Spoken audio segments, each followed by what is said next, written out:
Eating a high-protein diet doesn't lead to kidney disease. Dr. Jason Fung, a neurologist with a medical degree from the University of Toronto and a fellowship in nephrology from the University of California, Los Angeles, UCLA, is a world-leading expert on intermittent fasting and low-carb diets. He's the New York Times best-selling author of The Diabetes Code. As you lose weight, your kidneys get better. There's no debate about that. In this video, you'll discover Dr. Jason Fung's 5 powerful strategies to combat kidney disease. But before we dive into those, let's take a moment to explore his insightful views on the true underlying causes of kidney disease. The most common cause really by far is diabetes, and most of diabetes is type 2 diabetes. Hypertension or high blood pressure, which is part of the metabolic syndrome as well, is also very, very important. So those two things can be impacted by nutrition, but by far and away, those are the two most important causes of kidney disease overall. Diabetic kidney disease is the most common form of progressive kidney disease in the United States.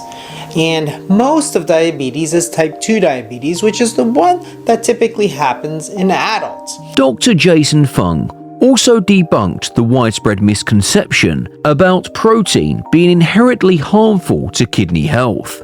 He clarified that while excessive protein intake may exacerbate existing kidney damage in advanced cases, for most individuals without significant kidney impairment, moderate protein consumption is not the direct cause of kidney disease and can be part of a healthy diet.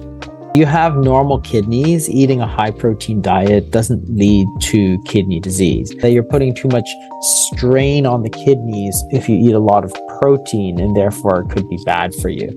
So many years ago, this is probably 15, 20 years ago, people had recommended a very low-protein diet for people with kidney disease. But then there's a very large study called the MDRD study, which was a randomized controlled trial looking at very low protein diets for kidney disease, and of course it made no sense. It made no difference whatsoever. So we've gone back to actually telling people to eat more protein. Now, let's jump into Dr. Jason Fung's 5 powerful secrets to beat kidney disease. But stick around for the 5th one. It's a game changer you won't want to miss. Dr. Fung highlights the benefits of a fasting mimicking diet for individuals with kidney disease, as it helps ease the burden on the kidneys and supports overall health. Fasting mimicking diet, which is supposed to preserve a lot of the benefits of fasting without actually true fasting, because you are eating certain things. By reducing the strain on the kidneys, the fasting mimicking diet lays a strong foundation for improving kidney function. But there's another key factor at play: low carb and high fat diet, which plays a major role in kidney health. And one of the things that you see with people in kidney disease is that they are on a highly restrictive diet, particularly with potassium and phosphorus, which tend to be very high in fruits and also in protein. So protein tends to be high in phosphorus, and that high level of protein is thought to be not so good for the kidneys. So in terms of the diet, a low carbohydrate diet, which is high in natural fats, fits that perfectly. You're reducing the amount of carbohydrates, the refined carbohydrates, but you're keeping protein at a moderate level. You're not trying to eat a high protein diet. Some of the old low carbohydrate diets really emphasize eating a lot of protein, and that's not good for the kidneys necessarily. You want to keep the protein at a moderate level and really switch over to more natural fats. By improving kidney health through a low carb, high fat diet, you're already taking a significant step. But according to Dr. Fung, the real game changer lies in targeting insulin resistance, a major contributor to kidney dysfunction. Targeting insulin resistance is crucial in managing and reversing kidney damage, as excess insulin plays a major role in kidney dysfunction. Insulin is a hormone that is naturally produced by the body, and it's produced in response to feeding.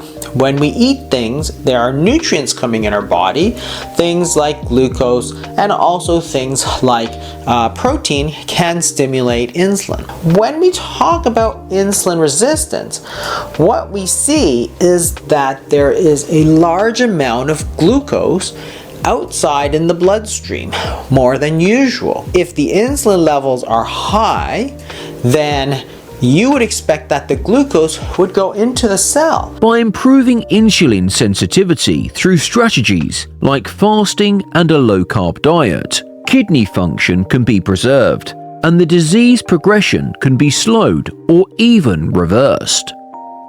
Dr. Fung advocates for strict control of blood pressure as a key factor in reversing kidney disease. High blood pressure can damage the kidneys over time, so maintaining optimal levels is crucial for kidney health. Now, get ready to be surprised, as in the end we will talk about how minimizing intake of certain foods helps you crush kidney disease. Dr. Fung stresses the importance of eliminating processed and high-sugar foods from the diet. These foods contribute to inflammation and insulin spikes, both of which are harmful to kidney function. So cutting them out is essential for kidney health. The problem is not generally the carbohydrates, but the processing that makes the biggest difference.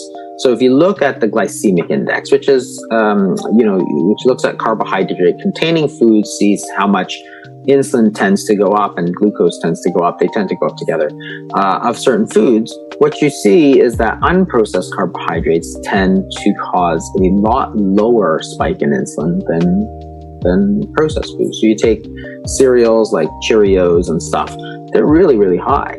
You take a very refined product like white bread, just very, very high. But then you look at something like boiled potatoes, and it's just extremely low. They're both carbohydrate-containing foods. So there's a big difference even within carbohydrates. Beans are carbohydrates. They have a different type of amylopectin. They have amylopectin C versus amylopectin A. Their digestion is completely different. They're still carbs. So trying to simplify it to just carbs is difficult. Dr. Jason Fung's approach to reversing kidney disease includes adopting a low-carb, high-fat diet to reduce kidney strain and implementing a fasting-mimicking diet to improve insulin sensitivity and lower blood sugar levels. He also emphasizes controlling blood pressure to protect the kidneys from further damage. Limiting protein intake in advanced cases helps preserve kidney function, while cutting out processed foods reduces inflammation and promotes overall kidney health. Finally, addressing insulin resistance is key to slowing or even reversing kidney disease progression. Start improving your health today by inhibiting Dr. Jason's secrets in your routine life. Also, don't miss out on our next video as we continue to share the path to personal health. Life's better with a healthy buzz.